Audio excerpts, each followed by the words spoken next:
Hello, good morning. तो चलिए हम लोग शुरू करते हैं आज का करंट अफेयर। ओके, आज 18 दिसंबर है, तो हम लोग आज 18 दिसंबर का करंट अफेयर करेंगे और हम लोग डेली करते हैं, जिसका लिंक डिस्क्रिप्शन बॉक्स में दे दिया गया है। ओके, तो चलिए बिना कोई देरी के PM inaugurated world's largest office building. तो हमारे जो प्रधानमंत्री हैं उन्होंने दुनिया का सबसे बड़ा ऑफिस बिल्डिंग का इनॉग्रेशन किया है, जो कि सूरत में है, और इसको हम लोग सूरत डायमंड बोर्ड्स के नाम से जानेंगे। ये एक वन स्टॉप सॉल्यूशन होगा डायमंड इंडस्ट्री के लिए, और यहाँ पे जो टोटल डायमंड इंडस्ट्री और ट्रेडर्स के लिए, डायमंड ट्रेडर्स के लिए, तो ये जो यहाँ पे टोटल 1.5 लाख पीपल एम्प्लॉयड हो सकते हैं। ओके, और ये खजूर विलेज जो कि सूरत सिटी से थोड़ा सा नज़दीक में है, वहाँ पे सिचुएटेड है, और 35.54 एकड़ में बना हुआ है, जो कि 67 लाख स्क्वायर फीट में बना हुआ है, और इसमें टोटल 4500 ऑफिस है नेशनल और इंटरनेशनल ट्रेडर के लिए। इससे पहले जो सबसे बड़ा बिल्डिंग था वो यूएन था, वो वर्जीनिया का था। ओके, यूएस डिफेंस हेडक्वार्टर था। अभी सबसे बड़ा बिल्डिंग जो है ये बन गया है इंडिया में। ओके, चलिए आगे चलते हैं। Indian air force successfully test fire SAMAR. तो हमारा जो भारतीय एयरफोर्स है वो सक्सेसफुली टेस्ट फायर कर लिया समर का। समर जो है एक सरफेस टू एयर मिसाइल है। ओके, और इसका फुल फॉर्म जो होता है surface to air missile for assured retaliate, ठीक है, जो कि 7 बीआरटी बेस रिपोर्ट्स के द्वारा बनाया गया है, और इसका जो डिजाइन किया गया है ये डिफेंस मिसाइल सिस्टम में लगेगा, और इसका टेस्ट कर लिया गया है। अष्ट शक्ति जो एक्सरसाइज हुआ श्रीलंका में, वहाँ पे टेस्ट कर लिया गया है। चलिए आगे चलते हैं। Indian Navy deploys patrol warship amid hijacking incident in Arabian Sea. तो इंडियन नेवी जो है वो एक अपना वॉरशिप पेट्रोलिंग के लिए लगा दिया है। एक इंसिडेंट हुआ था अरेबियन सी में, जिसमें एक शिप जो था वो हाईजैक हो गया था, ऐसा इंसिडेंट आया था। और ये जो शिप था इस पे माल्टा का फ्लैग लगा हुआ था, जो कि एक यूरोपियन कंट्री है, और इसमें टोटल 18 क्रू मेंबर थे, जो कि कोई 6 अननोन पर्सनल के द्वारा हाईजैक कर लिया गया था, जिसका खबर दिया गया। और जिसके बाद जो है इंडियन एयरक्राफ्ट भी इसके ऊपर से मॉनिटर कर रहा था। ओके, तो यही था। चलिए आगे चलते हैं। Piyush Goyal releases logistic is across different state. तो लीड्स जो था 2023 उसका रिपोर्ट रिलीज किया है पीयूष गोयल ने, और इसका जो रिपोर्ट का जो मेन मकसद होता है वो स्टेक होल्डर जो होते हैं लॉजिस्टिक सेक्टर में, उसको स्ट्रेटजी प्रोवाइड करना होता है। ओके, ठीक है, और इसके द्वारा जो इनिशिएटिव प्लान किया गया है, जिसमें इंफ्रास्ट्रक्चर डेवलपमेंट होगा इंडस्ट्री के लिए, और status for logistic multi modal connectivity दिया जाएगा, डिजिटल इनिशिएटिव लॉजिस्टिक में दिया जाएगा, सिटी लॉजिस्टिक प्लान किया जाएगा, और मल्टी मॉडल लॉजिस्टिक पार्क भी बनाया जाएगा इसके तहत। ओके, और ये जो था ये 5th एडिशन था लीड्स का, जो कि हर साल होता है। ओके, चलिए आगे चलते हैं।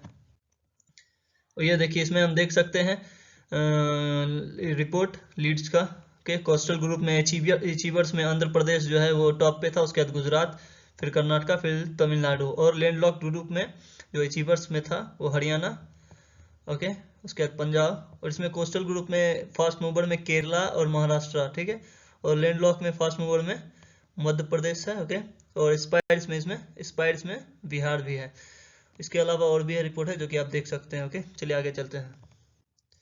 Iran Kenya joins list of nations offering visa free travel to Indian. तो ईरान और केन्या जो है वो नेशन बन चुका है, जो कि वीजा फ्री ट्रेवल ऑफर कर रहा है इंडियंस को। ओके, ठीक है, तो केन्या के जो प्रेसिडेंट हैं विलियम रूटो, उन्होंने डिक्लेयर करके बताया कि 2024 के बाद जो है इंडियन के लिए वहाँ पे वीजा फ्री हो जाएगा। और इसमें ईरान जो है, ईरान भी इसमें शामिल हुआ, जो कि इंडिया के साथ 33 कंट्री का वीजा फ्री किया है, जिसमें एक इंडियन कंट्री भी है। ठीक है, और केन्या का जो मेन इकोनॉमी है वो टूरिज्म पे डिपेंड करता है, क्योंकि वहाँ का जो अच्छा अच्छा दृश्य होता है वो सब देखने के लिए लोग जाते हैं। ठीक है, इसके अलावा श्रीलंका, थाईलैंड और मलेशिया जो है उन्होंने भी इंडियंस के लिए वीजा फ्री एंट्री स्टार्ट कर दिया। ओके, और हेनले पासपोर्ट इंडेक्स जो है, जिसमें इंडिया के 57 कंट्रीज जो हैं उन्होंने वीजा फ्री एंट्री दे दिया है इंडियंस को। ओके, चलिए आगे चलते हैं।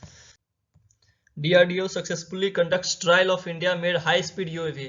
तो डीआरडीओ जो है वो सक्सेसफुली कंडक्ट किया है एक ट्रायल, जो कि इंडियन के द्वारा बनाया गया high speed UAV unmanned aerial vehicle, जो कि एक ऑटोनोमस फ्लाइंग विंग टेक्नोलॉजी था, उसके द्वारा बनाया गया है। ओके, और ये जो टेस्ट हुआ है वो कर्नाटका के चित्रादुर्गा जगह था, वहाँ पे टेस्ट किया गया है। ठीक है, और हमारे जो डीआरडीओ के चेयरमैन हैं वो डॉक्टर समीर वी कामत हैं, और डीआरडीओ का एस्टेब्लिशमेंट जो है वो 1 जनवरी 1958 को हुआ था। ओके, तो ये अनमैन्ड एरियल व्हीकल का टेस्ट किया गया था, डीआरडीओ के द्वारा सक्सेसफुली टेस्ट कर लिया गया है। ओके, चलिए आगे चलते हैं।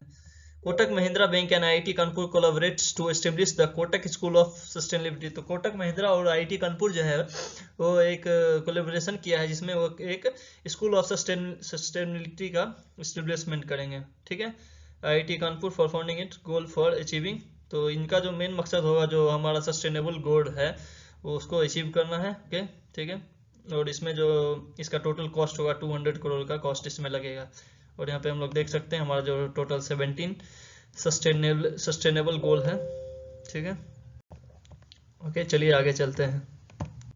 China launches deepest lab on the earth more than 2000 metre below ground. China जो है वो दुनिया का सबसे गहरा एक लैब बनाया है जो कि 2000 से ज़्यादा मीटर जमीन के अंदर है। ठीक है, ये जो है वर्ल्ड्स लार्जेस्ट और डीपेस्ट अंडरग्राउंड लेबोरेटरी होगा चाइना में। ओके, जो कि 2400 मीटर गहरा होगा। ठीक है, और इसका जो मेन गोल है बनाने का वो जो डार्क मैटर है, global search for the dark matter है, उसके बारे में पता करना।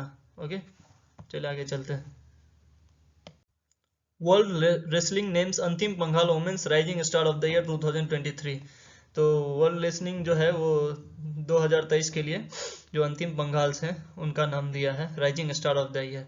ये जो 19 साल की हैं, ओके, जो कि ब्रॉन्ज मेडल जीती थी हमारे जो वर्ल्ड चैंपियनशिप था उसमें और एशियन गेम्स में, और इनके लिए ये ईयर जो है एकदम बढ़िया रहा है। UWW के द्वारा दिया गया ये अवार्ड जो कि यूनाइटेड वर्ल्ड रेसलिंग जाना जाता है।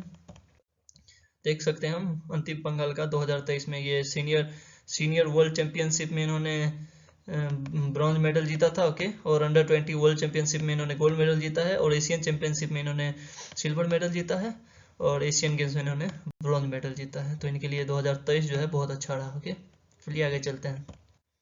विजय दिवस इज कॉमेमोरेटेड ऑन 16 दिसंबर। तो हम लोग हर साल 16 दिसंबर को विजय दिवस मनाते हैं क्योंकि जो 1971 में हमारा जो पाकिस्तान के साथ वॉर चल रहा था उस पर हमने विक्ट्री पाया था और उसमें जो हमारे सोल्जर शहीद हुए थे उनको ट्रिब्यूट देने के लिए हम ये हर साल मनाते हैं। ठीक है, तो 16 दिसंबर 1971 को हम लोग का एक लड़ाई चला था जो कि 1655 घंटे के लिए चला था, जिसमें लेफ्टिनेंट एक ही निजाई कमांडर जो पाकिस्तान के थे उन्होंने घुटना टेक दिया था हमारे जो लेफ्टिनेंट जनरल जो थे JS अरोड़ा के सामने।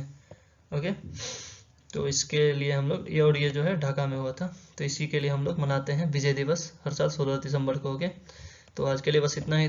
सो that's all for today, thanks for watching. और अगर आपको अच्छा लगा हो तो प्लीज़ शेयर कीजिए एंड सब्सक्राइब कीजिए। Okay, thank you.